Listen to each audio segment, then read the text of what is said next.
তুমি যে ঘুমানোর আগে যে মন্ত্রটা বলো সেটা বলো তো। Kitaya. Ate tabayo. Papa.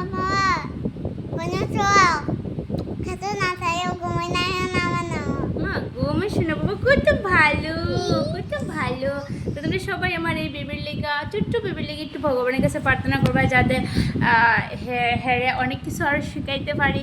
তো তার কথা এখন উচ্চারণ হয়েছে না, তারপর ওই যে এত কঠিন হেয়ার লাগিয়ে একদম কঠিন মানে একটা মন্ত্র, মানে যে মানে মুখস্থ করতে পারছে কিংবা তার মানে মনে রাখতে পারছে, এটাই আমি সত্যি আমি খুব খুশি যে তারা শিখাইতে পারছি দেখা। আর শুধু এই মন্ত্র না, আরও অনেক অনেক মন্ত্র জানে কিংবা ঠাকুর সম্বন্ধে অনেক কিছু তার মোটামুটি মানে অনেক মানে বয়স অনুযায়ী ঠাকুর সম্বন্ধে অনেক কিছু শিখাইছি। তো তোমরা সবাই একটু আমার বেবির লেগে প্রার্থনা করবে ভগবানের কাছে, আর তারা যাতে এইভাবেই ঠাকুর সম্বন্ধে কিছু আমি মানে শিখাইতে পারি। তো তোমরা একটু ঠাকুরের কাছে আশীর্বাদ করবা, তোমরা সবাই একটু আশীর্বাদ করবা, ঠাকুরের কাছে প্রার্থনা করবা, ঠিক আছে?